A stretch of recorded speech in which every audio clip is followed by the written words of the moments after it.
Hey guys, it's your girl Sylvie, and you know what time it is. It is another Friday. It's another Friday where I'm bringing you awesome scholarship grantees to share with you their journey on how they were able to get their scholarships. You know the drill already. Pick up a pen, pick up a paper, jot down their ideas on how they were able to get their scholarships. Get motivated, and you go get yourself your own scholarship. Welcome, Alicia. Hi, Sylvie. Please introduce yourself. Hello, everyone. I'm Alicia and I'm from India. Okay, and what program are you on here? I am doing my doctorate in Religion and Comparative Philosophy. Okay, and what scholarship program are you on? I'm here with MEXT Scholarship, the Mombukagaksho Japanese Government Scholarship. Okay, I know that there are so many students out there who actually try to get funding for studies, who are trying to get scholarships, and it is not a very easy journey. So, as someone who has actually applied, succeeded, and gotten this scholarship, what can you advise students? What are your tips that you will give to students who are trying to apply to watch out for when they are applying for a scholarship? Okay, I think first and foremost it's important to know that scholarships are something that are available. I think what happens back home is that a lot of people, they just know about a few scholarships that are very difficult to get only for, like, you know, straight A students like Rhodes or Erasmus or Fulbright, you know, stuff like that. But I think it's important that you keep a watch out for scholarships. You need to look at all the embassies because they offer scholarships. You need to, in case of Japan, even Japan Foundation offers a lot of scholarships. You know, for UK, the British Council. And there is this really good website called We Make Scholars. And you know, if you just register, they give you like updates on scholarship opportunities. So I think it's important to know that there are lots of opportunities out there. It's just that people don't know much about it.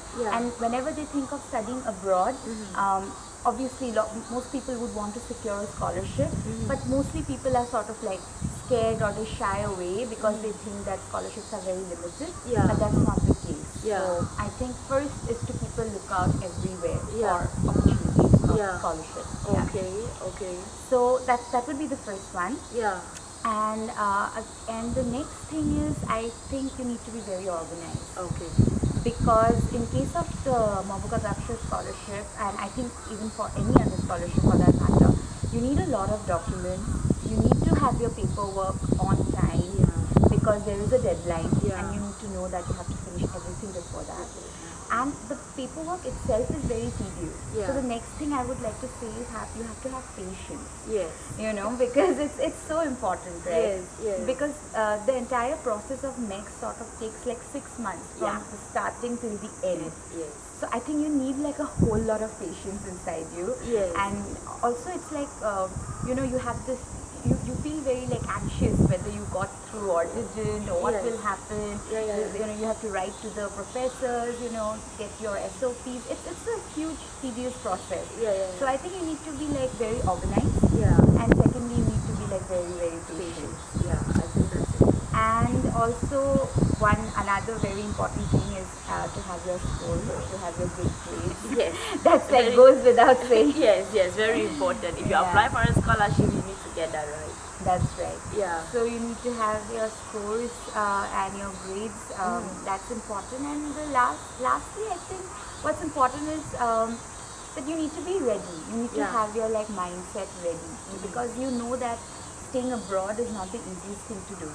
You are away from your family, you are away from your friends, from your culture, from everything.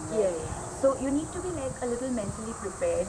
You need to be a little like you know, you need to know the pros and cons of the country you're applying to. You know that the writing of the research proposal is a very important step. It's a very important document in all of this process. So as someone who has actually written a research proposal, what can you advise students to watch out for or to do when they are writing their research proposal? Right. Research proposal is of course a very important document. So I think first and foremost you should have like interest in the topic. Because if you don't like what you're writing or what you're doing, then it will be difficult for you to, you know, write something good. Yeah. Prepare something that's interesting. Yeah. So first of all, you should have like genuine interest. Yeah. And secondly, I think it's very important that one of your academic advisors from your home university or a faculty member checks what you wrote, Yeah. so that they can give their valuable feedback, Yeah. and you can improve on it, Yeah. and then submit it, so Yeah. you have like a sense of confidence before Yes. submitting it. Yeah. I think I did that, and I would highly recommend everybody to do it because it really enhances your confidence. So, Yeah. yeah. Because if a professor has checked you, you're like, oh fine, I'm ready. It's okay. It's done. That's right. Yeah. That's right. And I'm sure the academic supervisor will make you go back and forth, go check it again, go redo this. Exactly. Yeah. Like you prepare your draft Yes. and then do it again. You know, Yes. it's almost like you go through the process. Yes. Yeah. So it's really good, and Yeah. it's a good learning process as well. Yeah. So I would definitely recommend it. Yeah, I think it's a really good point that students should watch out for. All right, so you did an oral interview. Yeah, that's right. So what do you think students should do while preparing to do an oral interview, or while at the oral interview? What do you think students should do? Right. Oral interview is one of the nerve-wracking parts. Yes. You face the panel, you're nervous. Yes. But I think what is most important, though it might sound cliched, is to be calm, Yes. be confident. Yes. You should know that you have prepared how much ever you could, Yeah. and now it's time to go deliver. Yes.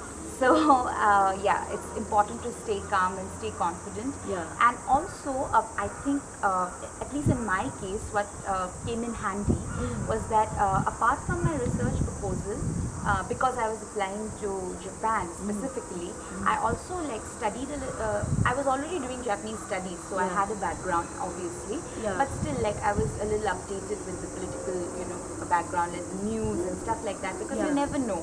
Sometimes in my case, one of the panelists actually asked me something, a recent thing about Japan, Oh, okay. and that really came in handy because I was following the news, or I was Yeah. following the newspaper, and Yeah. looking up on any recent developments in Japan or whatever is happening. Yeah. So that kind of really helped, because you never know what might What pop they will up. ask you, yeah. So you whichever country you're applying to, maybe it's important just to have like a general idea. Yeah. You never know what Yeah. they're going to ask. So Yeah. maybe that is also important, apart Yeah. from your own subject or your own field. So aside of actually, let me say, preparing and defending your research proposal, Right. you should also stay informed with the information, with the news that is going on in the country that you want to go to. I think that's important. Okay, Yeah. okay. At least in my case, it came in very handy. Okay, Yes, okay. yes. Wow, that's an awesome tip. That's an awesome tip, because I never thought about it. It didn't happen to me, so I didn't know it was that. Okay. Wow, that's Yeah. good. That's good. Okay. Yeah. Okay. Thank you so much again, Alicia. Thank you so much, Sylvie. Thank you guys for watching. Remember, I do videos every Friday and Saturday. On Friday, I bring you awesome scholarship grantees to share with you their tips on how to get a scholarship.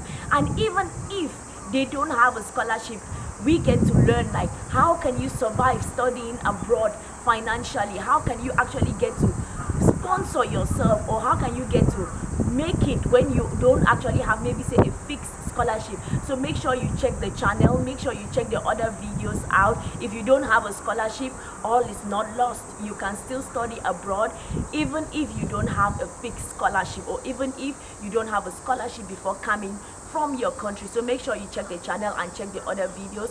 On Saturday, I do light-hearted fun videos, so make sure you check those out too. Remember to rate, comment, like, subscribe. And from Alicia and I, bye bye.